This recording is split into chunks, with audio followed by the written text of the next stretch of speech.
નમસ્કાર દોસ્તો, સુપરફાસ્ટ તાજા સમાચારમાં તમારું સ્વાગત છે। દેશ, દુનિયા અને ગુજરાતના તાજા, મોટા અને સૌથી મહત્વપૂર્ણ સમાચાર જાણીએ તે પહેલા તમે ચેનલમાં નવા હોય તો ચેનલને જરૂરથી સબસ્ક્રાઇબ કરીને વિડીયોને લાઇક કરી દેજો। સૌથી પહેલા દોસ્તો આપણે વાત કરીએ તો આગામી 3 દિવસ માટે હજુ પણ આ વિસ્તારોમાં રેડ તેમજ ઓરેન્જ એલર્ટ જાહેર છે। તો 8 મે એટલે કે આજ રોજ સાબરકાંઠા, અરવલ્લી, વડોદરા, નર્મદા, સુરત, ભરૂચ, સુરેન્દ્રનગર, રાજકોટ, અમરેલી, ભાવનગર, મોરબી, બોટાદ, કચ્છમાં ઓરેન્જ એલર્ટ જાહેર કરાયું છે। તો આ સિવાય 9 મેના રોજ બનાસકાંઠા, સાબરકાંઠા, છોટાઉદેપુર, નર્મદા, ભરૂચ, સુરત, રાજકોટ, અમરેલી, ભાવનગરમાં ઓરેન્જ એલર્ટ આપવામાં આવ્યું છે। તો દોસ્તો બીજા સૌથી મોટા સમાચાર સામે આવ્યા છે। માત્ર પહેલગામ જ નહીં પરંતુ 26/11ના હુમલાનો પણ બદલો લીધો। જ્યાં દોસ્તો ભારતીય સેનાએ પીઓકેના આતંકી અડ્ડાઓ પર એર સ્ટ્રાઇક કરી છે। તો જેમાં જૈશ-એ મોહમ્મદના ઠેકાણા તેમજ લશ્કરના કેમ્પોને પણ નિશાના બનાવ્યા હતા। તો આ જ જગ્યાએ 26/11ના આતંકવાદીઓને તાલીમ આપવામાં આવતી હતી। તો હવે આ સ્થળો ફક્ત નકશામાં જ બાકી છે। એટલે કે ભારતે માત્ર પહેલગામ જ નહીં પરંતુ 26/11માં થયેલા હુમલાનો પણ બદલો લીધો છે, જેમાં 9 જેટલા ઠેકાણાઓ પર હુમલો કરીને આશરે 100 જેટલા આતંકવાદી તેમજ સ્થાનિક લોકોના મોતના અહેવાલો છે। તો દોસ્તો ત્યાર પછી આગળ વધુ એક સૌથી મોટા સમાચાર મળ્યા છે। સતત ચોથા દિવસે પણ વરસાદ નોંધાયો, જેમાં 11 જેટલા લોકોના મોત થયા। જ્યાં દોસ્તો હવામાન વિભાગની આગાહી વચ્ચે રાજ્યના અનેક જિલ્લાઓમાં વરસાદી માહોલ જામ્યો છે। ત્યારે ભર ઉનાળે આવેલા મિની વાવાઝોડા તેમજ માવઠાના કારણે ખેડૂતો સહિત અનેક ઠેકાણાઓએ ભારે નુકસાન થયું છે। તો નાની મોટી વરસાદી ઘટનાઓમાં રાજ્યમાં 19 જેટલા લોકોએ જીવ ગુમાવ્યો હોવાના સરકારી આંકડાઓ સામે આવ્યા છે। તો જેમાં વૃક્ષો પડવા, વીજળી પડવી, ડૂબી જવું જેવી અનેક ઘટનાઓ બની હતી। જેમાં આજે પણ હવામાન વિભાગે ભરૂચ, સુરત, અમરેલી, ભાવનગરમાં ભારે વરસાદ માટે રેડ એલર્ટ અપાયું છે। તો દોસ્તો બીજા સૌથી અગત્યના સમાચાર સામે આવ્યા છે। ઇઝરાયેલી સ્ટાઇલમાં ભારતનું ઓપરેશન સિંદૂર। જ્યાં દોસ્તો ભારતે ઇઝરાયેલી સ્ટાઇલમાં પાકિસ્તાન ઉપર સચોટ અને અસરકારક હુમલો કર્યો છે। તો અદ્યતન શસ્ત્રોએ પાકિસ્તાનોને HQ-9 એર ડિફેન્સ સિસ્ટમને પણ નકામી બનાવી દીધી છે। ત્યારબાદ આતંકવાદીઓના ઠેકાણાઓને નાશ કરવામાં આવ્યો હતો। તો આ ઇઝરાયેલી સેનાની સ્ટાઇલ છે, જેનાથી પ્રેરિત થઈને પહેલા ટાર્ગેટ લોક કરો પછી તેનો નાશ કરો। તો વ્યૂહરચનાનું આ બીજું ઉદાહરણ છે। ત્યાર પછી દોસ્તો આગળ વધુ એક સૌથી અગત્યના સમાચાર પાકિસ્તાને ભારતને આપ્યો આ જવાબ। જ્યાં દોસ્તો ભારતે ગઈકાલે પાકિસ્તાન ઉપર એર સ્ટ્રાઇક કરી હતી। ત્યારે પાકિસ્તાની અખબાર યાદીમાં જણાવવામાં આવ્યું છે કે જનરલ ચૌધરીએ કહ્યું છે કે પાકિસ્તાન આ હુમલાનો યોગ્ય જવાબ આપશે। જો કે આ હુમલામાં થયેલા નુકસાનની માહિતી હજુ સુધી સત્તાવાર રીતે સામે આવી નથી, પરંતુ ઇન્ટરનલ સર્વિસીસ પબ્લિક રિલેશન્સના director general lieutenant general Ahmad Sharif Chaudhry અનુસાર ભારતે કોટલી, બહાવલપુરમ તેમજ મુઝફ્ફરાબાદ ઉપર મિસાઇલ વડે હુમલા કર્યા છે। તો દોસ્તો તમને શું લાગે છે કે પાકિસ્તાન હુમલો કરશે કે નહીં? ફટાફટ નીચે કોમેન્ટમાં જણાવજો। ત્યારબાદ દોસ્તો ફટાફટ આગળના બીજા સમાચારની વાત કરવામાં આવે તો રેપો રેટ ઘટશે તો હોમ લોનો સસ્તી થશે। જ્યાં દોસ્તો હોમ લોન ધારકો માટે એક સારા સમાચાર સામે આવ્યા છે, જેમાં હકીકતમાં આર્થિક મોરચે RBI આગામી દિવસોમાં વધુ રાહત આપી શકે છે। તો માર્ચ મહિનામાં ગ્રાહક ભાવ સૂચકાંક ઉપર આધારિત ફુગાવાનો દર ઘટીને 3.34 ઉપર આવી ગયો છે। તો છેલ્લા કેટલાક વર્ષોમાં આ સૌથી નીચું સ્તર છે। તો SBIના અહેવાલ અનુસાર ફુગાવામાં ઘટાડો થવાની શક્યતાઓને ધ્યાનમાં રાખીને RBI નાણાકીય વર્ષ 2025 અને 26માં દરમાં લગભગ 125 બેસિસ પોઈન્ટનો ઘટાડો કરી શકે છે, જેથી આગામી દિવસોમાં હોમ લોનો સસ્તી થશે તેમજ હપ્તા સિસ્ટમમાં પણ ઘટાડો નોંધાઈ શકે છે। તો દોસ્તો બીજા સૌથી મહત્વપૂર્ણ સમાચાર સામે આવ્યા છે। સૌરાષ્ટ્ર તેમજ દક્ષિણ ગુજરાતમાં ભારે પવન સાથે ધોધમાર વરસાદ। જ્યાં દોસ્તો હવામાન વિભાગની આગાહી અનુસાર આજે પણ કચ્છ, બનાસકાંઠા તેમજ સૌરાષ્ટ્રના સહિતના ઘણા બધા જિલ્લાઓમાં સ્થિતિ બગડી શકે છે। તો ભારે પવન તેમજ વરસાદના કારણે રાજ્યમાં કુલ 19 જેટલા લોકોના મોત નીપજ્યા છે। તો રાજ્યના હવામાન વિભાગે આજે પણ 10 થી 12 જેટલા જિલ્લાઓમાં ભારેથી અતિભારે વરસાદની આગાહી કરી છે। તો વરસાદની સાથોસાથ રાજ્યમાં ગાજવીજ સાથે કરા વરસવાની પણ આગાહી કરવામાં આવી છે। તો દોસ્તો ત્યાર પછી આગળ વધુ એક સૌથી મહત્વપૂર્ણ સમાચાર મળ્યા છે। પીએમ મોદીએ બીએસએફના ડીજી સાથે બેઠક યોજી। જી હા દોસ્તો, પ્રધાનમંત્રી નિવાસ સ્થાને પીએમ મોદી તેમજ બીએસએફના ડીજી દલજીત ચૌધરી વચ્ચે બેઠક યોજાઈ હતી। તો આ બેઠક લગભગ 1 કલાક સુધી ચાલી હતી, જેમાં બીએસએફ ડીજી દલજીત ચૌધરીએ પીએમ મોદીને સરહદ ઉપરની વર્તમાન પરિસ્થિતિ વિશે માહિતી આપી છે। તો ભારત દ્વારા પાકિસ્તાન ઉપર કરવામાં આવેલા હવાઈ હુમલા બાદ પાકિસ્તાની સેનાએ એલઓસી અને અડીને આવેલા ગામડાઓ પર સતત ગોળીબાર કરી રહી છે। તો આમાં 10 જેટલા લોકોના પણ મોત થયાના અહેવાલ મળ્યા છે। ત્યાર પછી દોસ્તો આ સિવાયના બીજા સમાચારની ઝડપથી વાત કરવામાં આવે તો રાજ્યના તમામ પોલીસ અધિકારીઓ તેમજ કર્મચારીઓની રજા રદ થઈ। જી હા દોસ્તો, પાકિસ્તાન ઉપર થયેલા એર સ્ટ્રાઇકને લઈને ગુજરાતમાં એલર્ટ જાહેર કરવામાં આવ્યું છે। તો હવે માહિતી સામે આવી છે કે તમામ પોલીસ અધિકારીઓ તેમજ કર્મચારીઓની રજાઓ રદ કરી દેવામાં આવી છે। તો રજાઓ પર ગયેલા અધિકારીઓને હાજર થવા માટે હુકમ કરવામાં આવ્યો છે, તેમજ ગાંધીનગરમાં પણ રાજ્ય સરકાર દ્વારા કેબિનેટની બેઠક યોજવામાં આવી હતી। તો દોસ્તો બીજા સૌથી મોટા સમાચાર મળ્યા છે ઓપરેશન સિંદૂર બાદ માછીમારોને પણ કરાયા એલર્ટ। જી હા દોસ્તો, ભારત અને પાકિસ્તાન વચ્ચે તણાવ વધતા ગુજરાતના માછીમારોને પણ સાવચેત રહેવા માટે ગુજરાત સરકારે પત્ર બહાર પાડ્યો છે। તો IMBL તથા સંવેદનશીલ સમુદ્રી વિસ્તારોમાં ફિશિંગ માટે ન જવા પરિપત્ર બહાર પાડવામાં આવ્યો છે। તો માછીમારોને તેમના તમામ ઓળખપત્રો આધાર પુરાવા સાથે રાખવા માટે પણ સૂચના આપવામાં આવી છે, જેથી ડિફેન્સ એજન્સીઓને વેરિફિકેશનમાં મદદ મળી શકે। તો દોસ્તો ત્યાર પછી આગળ વધુ એક સૌથી મોટા સમાચાર ઓપરેશન સિંદૂર પહેલા ભારતીય સેનાએ પોસ્ટ કરેલો વિડીયો સામે આવ્યો છે। જી હા દોસ્તો, પાકિસ્તાનના આતંકી ઠેકાણા ઉપર ભારતીય સેનાએ ઓપરેશન સિંદૂર પાર પાડ્યું છે। તો ઓપરેશન સિંદૂર શરૂ કરવાના થોડા સમય પહેલા જ શસ્ત્રો, દારૂગોળો તેમજ ટેન્ક દર્શાવતો એક વિડીયો પોસ્ટ કર્યો હતો, જેમાં સોશિયલ મીડિયા પોસ્ટમાં કેપ્શનમાં લખ્યું હતું કે આર્મીએ લખ્યું કે હુમલો કરવા માટે તૈયાર છે, તો જીતવા માટે પણ તાલીમ પામેલ છીએ। તો ભારતીય સંરક્ષણ મંત્રાલયે પુષ્ટિ કરી છે કે તેમણે પાકિસ્તાનમાં 9 જેટલા સ્થળો ઉપર હુમલો કર્યો છે। તો દોસ્તો બીજા સૌથી અગત્યના સમાચાર સામે આવ્યા છે। અડધું અમદાવાદ પાણીમાં ગરકાવ થયું। જી હા દોસ્તો, હવામાન વિભાગે રાજ્યમાં વાવાઝોડા સાથે કરા તેમજ ભારે વરસાદની આગાહી કરી છે। તો આગાહી પ્રમાણે અમદાવાદ શહેરમાં ગઈકાલે સવારે તેમજ રાત્રિ દરમિયાન ધોધમાર વરસાદ ખાબક્યો હતો, જેના કારણે અડધું અમદાવાદ પાણીમાં ગરકાવ થઈ ગયું હતું અને ઘણા બધા વિસ્તારોમાં લોકોના ઘરોમાં પણ પાણી ફરી વળતા તમામ ઘરવખરી પણ પલળી ગઈ હતી। તો જેના કારણે ભારે નુકસાન થવાની પણ ભીતિ સેવાઈ રહી છે। ત્યારે આગામી 10 તારીખ સુધી હજુ પણ ભારે વરસાદની હવામાન વિભાગ દ્વારા આગાહી કરી છે। ત્યાર પછી દોસ્તો આગળ વધુ એક સૌથી અગત્યના સમાચાર મળ્યા છે। ઇમરજન્સી જાહેર થઈ તો પાકિસ્તાન ધ્રુજવા લાગ્યું। જી હા દોસ્તો, પાકિસ્તાનમાં ભારતીય સેનાની કાર્યવાહી બાદ પાકિસ્તાની પંજાબના મુખ્યમંત્રી મરિયમ નવાઝે ઇમરજન્સી જાહેર કરી છે। તો સમગ્ર પંજાબ રાજ્યમાં ઇમરજન્સી લાગુ કરવામાં આવી છે। તો ઓપરેશન સિંદૂર હેઠળ ભારતે પંજાબના 4 મુખ્ય શહેરો પર હુમલો કર્યો છે, જેમાં બહાવલપુર, મુર્દિકેર, સિયાલકોટ તેમજ ચકઅમૃત જેવા સ્થળો સામેલ છે, જેમાં બહાવલપુરમાં 2 આતંકવાદી ઠેકાણાઓનો નાશ કરવામાં આવ્યો છે। ત્યારબાદ દોસ્તો ફટાફટ આગળના બીજા સમાચારની વાત કરવામાં આવે તો તમામ અર્ધલશ્કરી દળોની રજા રદ થઈ, તો સરહદ ઉપર હાઈ એલર્ટ છે। જી હા દોસ્તો, ઓપરેશન સિંદૂર અંતર્ગત પાકિસ્તાન અને POKમાં ભારતીય વાયુસેનાના હુમલાઓ પછી ભારત અને પાકિસ્તાન સરહદ ઉપર તણાવ ચરમસીમાએ પહોંચ્યો છે। તો ગૃહ મંત્રાલયે તમામ અર્ધલશ્કરી દળોની રજાઓ તાત્કાલિક અસરથી રદ કરી છે, તેમજ જેમાં BSF, CRPF, ITBP, SSB અને CISFના જવાનોને સંપૂર્ણ સતર્કતાથી ફરજ ઉપર રહેવાના આદેશ પણ અપાયા છે। તો સરહદી વિસ્તારોમાં વધારાની તૈનાતી શરૂ થઈ છે અને હાઈ એલર્ટ પણ જાહેર કરાયો છે।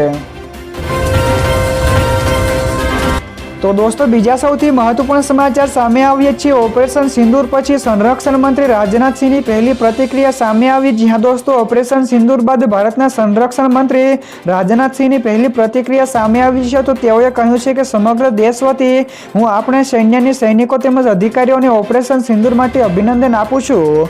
તો તમે હનુમાનજીના એ આદર્શોનું પાલન કર્યું છે જે તેઓએ અશોક વાટિકાનો નાશ કરતા સમયે કર્યું હતું, જ્યારે તેમણે વિશેષમાં કહ્યું કે અમે ફક્ત એમને જ માર્યા છે જેઓએ તમારા નિર્દોષને માર્યા હતા।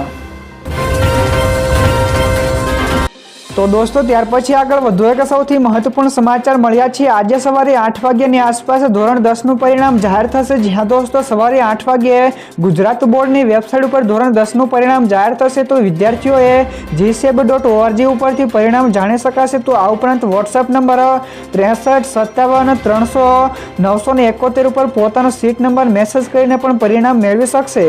તો ધોરણ 10 માં 8.92 લાખથી વધારે વિદ્યાર્થીઓએ બોર્ડની પરીક્ષા આપી હતી।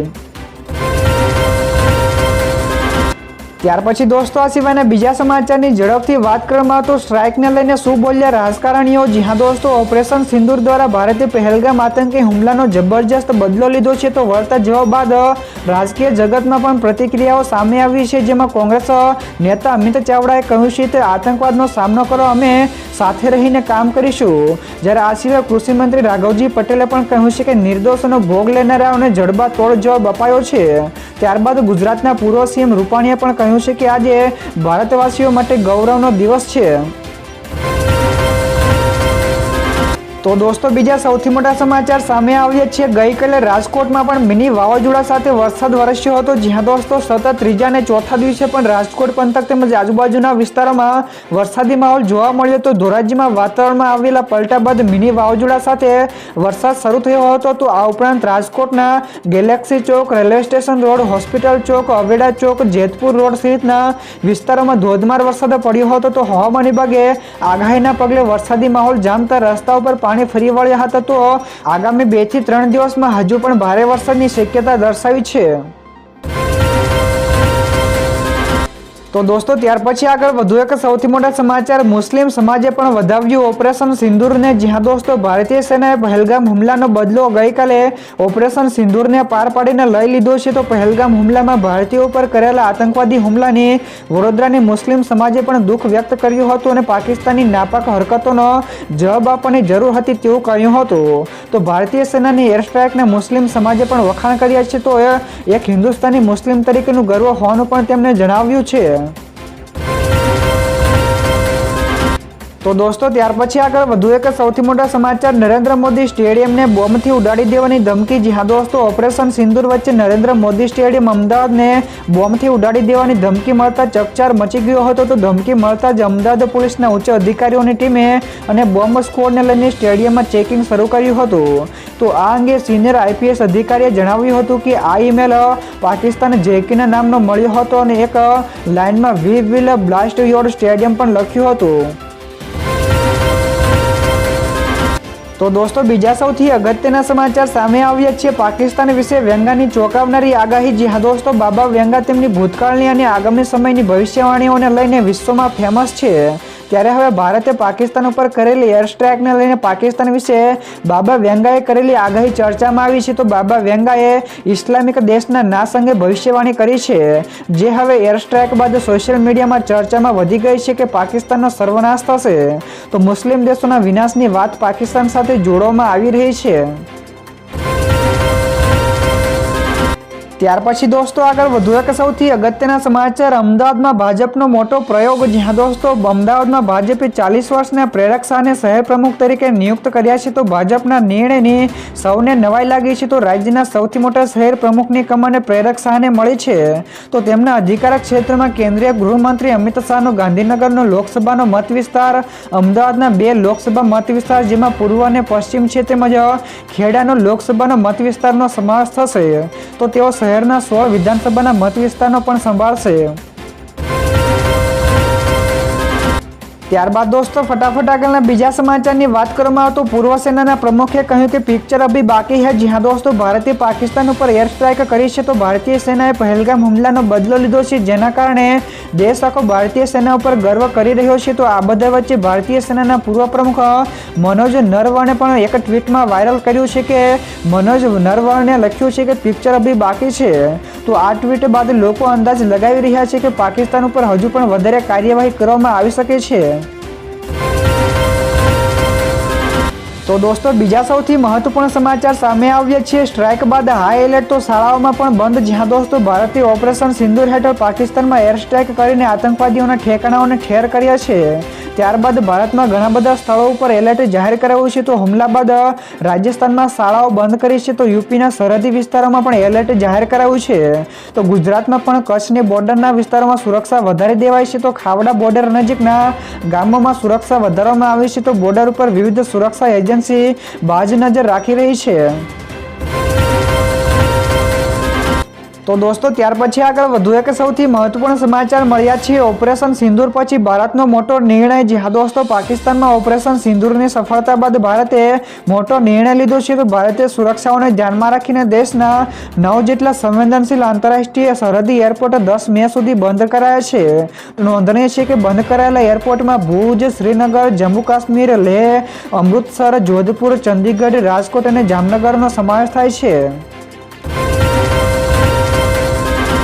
ત્યાર પછી દોસ્તો આ સિવાયના બીજા સમાચારની ઝડપથી વાત કરવામાં આવે તો જુઓ ભારતીય આતંકી અડ્ડાઓના કેવા હાલ કર્યા. જી હા દોસ્તો, ભારતીય વાયુસેનાએ ગઈકાલે પાકિસ્તાન અને પીઓકેમાં એર સ્ટ્રાઇક કરીને આતંકીઓ અને તેમના અડ્ડાઓનો કચરઘાણ વાળ્યો છે.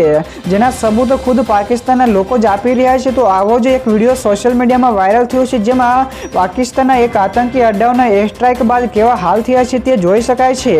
તો આ પ્રકારના ઘણા બધા વિડીયો સામે આવ્યા છે, જેમાં જોઈ શકાય છે કે ભારતીય સેનાએ કોઈ કસર છોડી નથી. તો દોસ્તો બીજા સૌથી મોટા સમાચાર સામે આવ્યા છે. ભારતની કાર્યવાહી બાદ જયશંકરે દુનિયાને સંદેશો આપ્યો. જ્યાં દોસ્તો પાકિસ્તાન અને પીઓકેમાં આતંકવાદી અડ્ડાઓ પર ભારતીય સેનાના હુમલા બાદ ભારતીય વિદેશ મંત્રી એસ જયશંકરે વિશ્વને સંદેશો આપ્યો છે. તો ઓપરેશન સિંદૂરની તસવીરો પોસ્ટ કરતી વખતે જયશંકરે લખ્યું છે કે દુનિયાએ આતંકવાદ સામે ઝીરો ટોલરન્સ રાખવું પડશે. તો ઇઝરાયેલે પણ ભારતીય લશ્કરી કાર્યવાહીને ટેકો આપ્યો છે. તેમજ ઇઝરાયેલી રાજદૂતે કહ્યું છે કે આતંકવાદીઓને ખબર હોવી જોઈએ કે જઘન્ય ગુનાઓના પરિણામો શું હોય છે. તો દોસ્તો ત્યાર પછી આગળ વધુ એક સૌથી મોટા સમાચાર મળ્યા છે. ભારતમાં પહેલીવાર આવું થયું. જ્યાં દોસ્તો ઓપરેશન સિંદૂર પર સેનાની પ્રેસ કોન્ફરન્સમાં પહેલીવાર આર્મી અને એરફોર્સની મુસ્લિમ તેમજ હિન્દુ મહિલા અધિકારીઓ એક સાથે હાજર રહી છે. તો આ દરમિયાન કર્નલ સોફિયા કુરેશી અને વિંગ કમાન્ડર વ્યોમિકા સિંહે ઓપરેશન અંગે માહિતી જણાવી છે. અને તેમણે જણાવ્યું છે કે આ ઓપરેશનમાં લોન્ચ પેડ, તાલીમ કેન્દ્રોને નિશાન બનાવવામાં આવ્યા છે. તો સવાઈ નાલા મુઝફ્ફરાબાદમાં લશ્કરનું તાલીમ કેન્દ્ર હતું, જેમાં છેલ્લા 3 દાયકાઓથી પાકિસ્તાનમાં આતંકવાદીઓનું નિર્માણ થઈ રહ્યું હતું. તો દોસ્તો બીજા સૌથી અગત્યના સમાચાર સામે આવ્યા છે. એર સ્ટ્રાઇક બાદ વર્લ્ડ મીડિયાની પ્રતિક્રિયા સામે આવી છે. જ્યાં દોસ્તો ભારતની કાર્યવાહી બાદ વર્લ્ડ મીડિયાની પ્રતિક્રિયા સામે આવી છે, જેમાં ડેઇલી મેલે લખ્યું છે કે 2 પરમાણુ શક્તિ ધરાવતા દેશો યુદ્ધની અણી ઉપર છે. તો આ સિવાય ન્યૂયોર્ક ટાઈમ્સના અહેવાલ અનુસાર આતંકવાદી હુમલાના 2 અઠવાડિયા પછી ભારતે પાકિસ્તાન ઉપર હુમલો કર્યો છે. જ્યારે બીસીસીઆઈનું કહેવું છે કે ભારતે કહ્યું કે પાકિસ્તાન અને પીઓકે ઉપર હુમલો કરવામાં આવ્યો છે. તો CNN ના અહેવાલ અનુસાર ભારતે પાકિસ્તાન ઉપર હુમલો કર્યો. તો ગાર્ડિયનના અહેવાલ અનુસાર પાકિસ્તાને કહ્યું, અમે ભારતની કાર્યવાહીનો જવાબ આપી રહ્યા છીએ. ત્યાર પછી દોસ્તો આગળ વધુ એક સૌથી અગત્યના સમાચાર. ભારતની એર સ્ટ્રાઇક બાદ ચીનની અવળ ચંડાઈ. જી હા દોસ્તો, ચીનના વિદેશ મંત્રાલયના પ્રવક્તાએ પાકિસ્તાન ઉપર ભારતના હવાઈ હુમલાઓ પર ચિંતા વ્યક્ત કરી છે. અને તેમણે કહ્યું કે ભારતની લશ્કરી કાર્યવાહી દુર્ભાગ્યપૂર્ણ છે. તો અમે વર્તમાન પરિસ્થિતિથી ચિંતિત છીએ. તો ભારત અને પાકિસ્તાન બંને એકબીજાના પાડોશી છે અને ચીન પણ તેમનો પાડોશી. તો ચીન તમામ પ્રકારના આતંકવાદીઓનો વિરોધ કરે છે. તો અમે બંને પક્ષોને શાંત અને સ્થિરતાથી પ્રાથમિકતા આપવાની પણ અપીલ કરી રહ્યા છીએ. ત્યારબાદ દોસ્તો ફટાફટ આગળના બીજા સમાચાર વિશે વાત કરવામાં આવે તો અમિત શાહનું મોટું નિવેદન. કહ્યું કે આપણી સેના ઉપર ગર્વ છે. જ્યાં દોસ્તો કેન્દ્રીય ગૃહમંત્રી અમિત શાહે કહ્યું કે આપણી સેના ઉપર ગર્વ છે. તો આ સિવાય મોદી સરકાર ભારત અને તેના લોકો ઉપર કોઈ પણ હુમલાનો યોગ્ય જવાબ આપવા માટે કટિબદ્ધ છે. તો ભારત આતંકવાદને તેના મૂળમાંથી નાબૂદ કરવા માટે સંપૂર્ણપણે પ્રતિબદ્ધ છે. તો આ સિવાય તેમણે વિશેષમાં કહ્યું કે આપણી સેના આ સાહસિક પગલાંથી સ્પષ્ટ થઈ ગયું છે કે ભારત કોઈ પણ પડકારોનો હિંમતભેર સામનો કરશે અને પોતાના નાગરિકોની સુરક્ષા માટે દરેક શક્ય તેવા પગલાં ભરશે. તો દોસ્તો બીજા સૌથી મહત્વપૂર્ણ સમાચાર સામે આવ્યા છે. કોંગ્રેસે પણ પાકિસ્તાન ઉપર કરેલા એર સ્ટ્રાઇકને સમર્થન આપ્યું. જી હા દોસ્તો, પહેલગામ હુમલા પછી ભારતના ઓપરેશન સિંદૂર અંગે કોંગ્રેસે પણ કહ્યું છે કે રાષ્ટ્રની કાર્યવાહી અંગે અમારું શરૂઆતથી જ સરકારને સંપૂર્ણપણે સમર્થન હતું. તો પીઓકે અને પાકિસ્તાનમાં આતંકવાદના તમામ શસ્ત્રોનો સંપૂર્ણપણે નાબૂદ કરવાની ભારતની નીતિ અડગ છે અને આ નીતિ હંમેશા સર્વોચ્ચ રાષ્ટ્રીય હિત દ્વારા સંચાલિત હોવી જોઈએ. તો આ સાથે જ કોંગ્રેસ નેતા રાહુલ ગાંધીએ પોસ્ટ કરીને ભારતીય સશસ્ત્ર દળો ઉપર ગર્વ કર્યો છે અને જય હિન્દ પણ લખ્યું હતું. ત્યાર પછી દોસ્તો આગળ વધુ એક સૌથી મહત્વપૂર્ણ સમાચાર, ભારતના હુમલા પર અમેરિકી રાષ્ટ્રપતિની પ્રતિક્રિયા સામે આવી. જ્યાં દોસ્તો પાકિસ્તાનની અંદર ભારતીય હુમલાઓ પર અમેરિકન રાષ્ટ્રપતિ ટ્રમ્પે પ્રતિક્રિયા આપી છે અને તેમણે કહ્યું કે ઓવલ દરવાજામાંથી પ્રવેશ કરતી વખતે તેના વિશે સાંભળ્યું હતું. તો મને લાગે છે કે ભૂતકાળના આધારે લોકો જાણતા હતા કે કંઈક મોટું થવાનું છે. જો કે તેઓ ઘણા સમયથી લડી રહ્યા હતા. જો તમે તેના વિશે વિચારો છો તો તેઓ દાયકાઓ અને સદીઓથી લડી રહ્યા છે. તો મને આશા છે કે ખૂબ જ જલ્દી સમાપ્ત થઈ જશે.